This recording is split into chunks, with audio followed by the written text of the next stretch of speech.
Donc, dans cette vidéo, on va voir l'utilisation de Portals.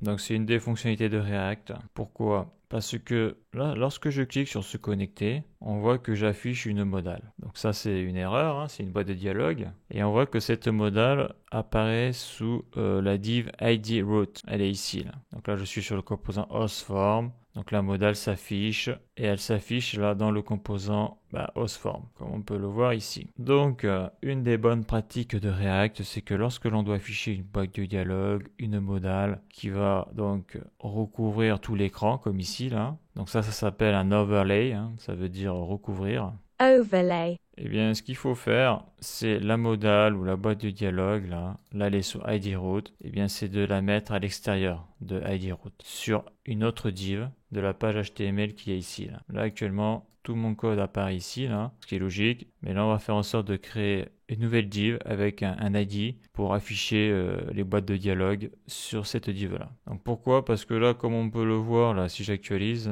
on voit que l'erreur modale s'affiche bien sous l'ID root. Donc ça fonctionne bien, mais ce n'est pas une bonne pratique en React. Ici, on va dans la documentation React, référence de l'API. Donc on a la fonction createPortal pour créer un portail. Les portails fournissent un moyen d'afficher des enfants dans un nœud du DOM à l'extérieur de la hiérarchie du DOM du composant. Voilà, si je clique dessus, donc je tombe sur les portails, donc portals en anglais. Les portails fournissent une excellente solution pour afficher des composants enfants dans un nœud DOM qui existe en dehors de la hiérarchie DOM du composant parent. Donc la structure React DOM.createPortal, donc là c'est parce qu'il n'importe pas là, et ça sera createPortal. Donc child, l'enfant, le conteneur. Le premier argument child peut être n'importe quel enfant affichable par React, comme un élément, une chaîne de caractères ou un fragment. Le second argument container est un élément du DOM. Donc au niveau de l'utilisation, d'habitude, lorsque vous envoyez un élément depuis le rendu d'un composant, cet élément est monté dans le DOM en tant qu'enfant du plus proche parent. Donc là on a un exemple avec les classes. Cependant, il est parfois utile d'insérer un enfant à un autre emplacement du DOM. Un cas typique d'utilisation des portail survient lorsqu'un composant parent possède un style et que l'enfant a besoin de sortir de son conteneur visuellement. C'est par exemple le cas des boîtes de dialogue, des pop-up ou encore des infobulles, donc aussi des modales. Donc là, si on descend, on a différentes informations. Donc on voit que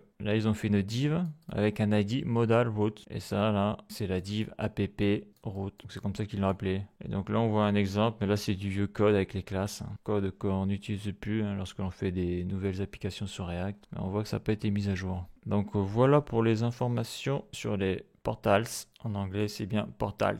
Donc je vais faire les modifications. Alors je vais aller déjà dans public, index.html. Donc je descends. Donc là, on voit la div ID root. Donc là, je vais en créer une autre. Donc une div et son ID, ça va être, je vais l'appeler modal root-root. Donc ça, c'est la première étape.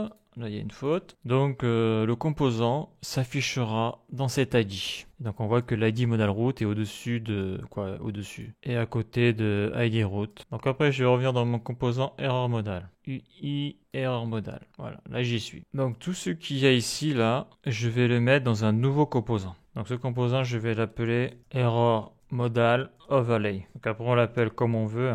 Donc voilà. Ça return. Donc bien sûr dedans il faut que j'y mette l'objet props. Ça return. Je mets les parenthèses. Là par contre je ne vais pas faire d'export default parce que la fonction qui va être exportée ça va être ce composant là. Error modal. Donc là je fais la sélection de tout ça. Je fais CTRL X. Je me mets ici, je fais CTRL V. Donc là, je viens de transférer tout le code dans Error Modal Overlay. Et dans Error Modal, c'est là où je vais appeler ce composant. Et donc, comme on l'a vu, il faut utiliser createPortal qui vient du React DOM. Donc là, on est dans le JSX. Là, par contre, createPortal, je ne peux pas l'importer de manière automatique, ça marche pas. Et createPortal vient donc de la librairie qui est ici, que l'on a installée, qui est dans le React DOM. Donc, il ne faut pas confondre React et React DOM. On va dire que React, c'est le cœur de la machine, React. Et React DOM, c'est pour modifier le DOM dans le navigateur. C'est toutes les méthodes et les fonctions pour modifier le DOM sur le navigateur, car il existe pour faire les applications mobiles React Native. Donc React, c'est la partie, j'ai envie de dire, commune. Et là, comme je suis sur un navigateur, je vais utiliser React DOM et cette méthode ou cette fonction est dans le React DOM. Donc ça va être React DOM .createPortal, des parenthèses, on avait vu qu'il fallait 2 arguments. Il fallait le composant et l'endroit où on voulait mettre le composant. Donc là, React DOM, il n'est pas défini, là. Il faut que je l'importe. Autant, tu n'as pas besoin d'importer React comme ici, là. Comme on peut le voir dans index.js, on l'importe qu'une seule fois, import React from React. Et là, ils ont importé React DOM from React DOM. Donc, comme on a pu le voir dans les composants précédents, je ne le mettais plus, React from React, parce que depuis la dernière version de React, il n'y a plus besoin de faire ça. Par contre, pour React DOM, je vois que ça ne marche pas. Parce que là, si je mets là, Create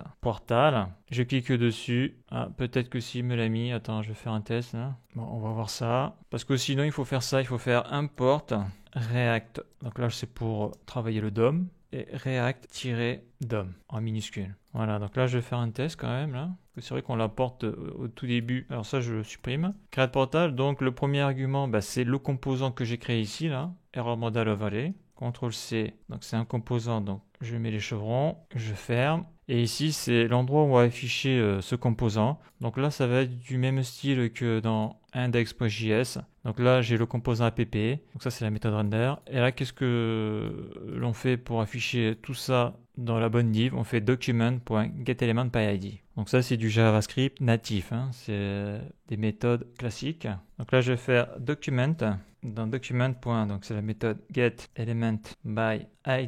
Et là, je vais y mettre le nom de l'ID. Et le nom de l'ID, c'est, on l'a vu ici, c'est modal root, modal racine. Je reviens ici, je fais CTRL-V. Donc là, on voit que ça marche pas. Là. On voit que ça marche pas. Le create portal, il trouve pas la méthode. Donc là, ce que je vais faire, eh bien, je vais écrire en entier. Donc déjà, ça, je vais l'activer là. Le React DOM. Et là, je vais écrire React DOM. Ok, on voit que ça marche pas. Donc là, qu'est-ce que je vais faire? Parce que là, il y a peut-être plusieurs éléments. Je vais wrapper le GXX. Parce que quand ça marche pas, le GXX, comme ça, il faut jamais oublier de le wrapper. Ça peut peut-être résoudre le problème. Donc là, on voit qu'il nous dit pas qu'il y a un problème de wrappage. Il nous dit qu'il y a un problème de token, là, je sais pas quoi, là. Donc, ok, donc là, je vais faire le shortcut, CTRL-X, CTRL-V. Est-ce que ça marche? Donc, ça marche, il y a plus ça. Là, par contre, il manque une virgule, là. Super. Voyons, je vais désactiver ça et ça. Qu'est-ce que ça fait? Ouais, ça marche pas. Il faut bien le wrapper. Donc là, je le wrap. Voilà. Majaltef, super, il n'y a pas d'erreur. Bon, attends, je vais recommencer. Je suis têtu, là. Je vais désactiver ça. Non, on le voit, là. Il le voit pas. Et si je vire ça, CTRL-X, eh si, ça fonctionne. Oui, non, ok, il n'y a pas besoin de l'importer. D'accord. Voilà, parce que comme je n'importe pas React, pourquoi je n'importe pas React? Parce que comme j'ai dit, depuis la dernière version, il n'y a plus besoin, et puis il a importé dans index.js. Et là, je vois qu'ils importent React DOM, donc j'ai pas besoin d'importer React DOM. Donc je reviens ici, ça c'est compliqué, Donc ça je le supprime, j'en ai plus besoin de ça, l'import se fait automatiquement. Donc Create Portal vient de React DOM, c'est bon, tout fonctionne, super. Donc maintenant, si je clique là, j'ai une erreur, je vais peut-être pas aller trop vite, je fais un CTRL-Z, CTRL-Z, CTRL-Z, je réactive. Ah ouais, donc non, tu es obligé d'importer, il n'y a pas le choix, c'est trompeur. Donc là j'ai importé React DOM from React DOM. Donc la méthode Create Portal, je vais la chercher dans React DOM, c'est bon, tout est bon. Je clique ici et magique, ça s'affiche. Donc là on voit qu'il y a un petit souci, il manque les props. Mais ce que je veux montrer là, c'est ça là. Je clique là, et là, qu'est-ce que l'on voit? Donc là j'ai la div root ici, donc ça il n'y a pas de souci. Mais on voit que là la modal n'apparaît plus là. On voit que la modal apparaît ici, dans modal root. On voit ma petite modal là. Et là on voit les deux divs, l'id root, l'id modal. Et là je suis, donc le bouton OK ne marche pas, là je clique là. Là je suis bien dans modal, super. Donc là, comme on voit que c'est tout vide, là, là, on sait ce qui manque, là. Là, il manque les props. Donc, qu'est-ce que j'ai comme props? Ça, je le ferme. Ça, je le ferme. Ça, je le supprime. Donc, ça, c'est fou, ça. Si tu fais Create Portal de manière automatique, il va te l'importer comme ça, mais ça marche pas, là. Ça, c'est pas bon, ça. Ça, c'est bon, là, en haut. Ok, donc là, tout est bon. Donc là, j'ai besoin de passer en props. Donc, il y a la key onConfirm. Ici, il y a la key message. Et il y a la key... Alors, on confirme, on l'a 2 fois, Et il y a la key title. Donc, je me mets ici. On va passer les différentes props. Là, je reviens à la ligne. Je préfère les mettre en colonne. Donc, on a dit qu'il y avait la key title. Il y a la key title. Et donc, je vais faire props.title. Voilà. Pourquoi? Parce que là, je suis dans le composant error modal overlay qui est ici. Et ce composant a besoin de plusieurs props. Le nom, donc, title. Ça, c'est sa value. Et donc, je vais faire props.title. Après, je vais lui mettre son content. Donc ça va être pris dans props.content. Donc c'est pas content, c'est message. Ça marchera mieux avec message. Voilà, là ça marche mieux. Et là le bouton OK il marche pas parce qu'il faut marquer le onConfirm. onConfirm égal, ça va être props.onConfirm. confirme. Voilà, donc est-ce que ça marche? Ça marche, il y a tout qui marche. Donc si j'agrandis tout ça, donc là on voit, là, je suis ici, on voit que j'ai modal route, j'ai route. Donc dans modal route, on voit que dans la div, il n'y a rien du tout, hein. Tout est dans route. Je clique, donc là on voit c'est ce qu'il y a derrière, mais la backdrop là est devant là. Et là je vois bien ma modale. Si je clique ici, ouais voilà, j'ai tout ça. Si je clique sur le backdrop, ça marche. Si je clique sur OK, ça marche. Voilà, bon, il y a tout qui marche. Donc voilà pour l'utilisation de Portal, hein. Donc sur index.html, on crée la div avec le bon ID où on veut que ça s'affiche. Donc cet ID, bien sûr, on voit que c'est en dehors de l'ID route, hein. Après, on est obligé d'importer React DOM from React DOM pour pouvoir utiliser la méthode createPortal. Donc mon composant error modal, c'est lui donc qui va afficher le composant error modal overlay et sur la bonne div grâce à document.getElementById. Bien sûr, quand tu appelles ton composant, vu que c'est un composant où il y a des props, on le voit clairement là. On voit les props, ça sont là, props, onConfirm, props.title, props.message. Et bien, il faut lui passer les props, sinon ça ne marchera pas au niveau des fonctionnalités du composant. Et puis voilà. Et donc la suite dans le prochain épisode.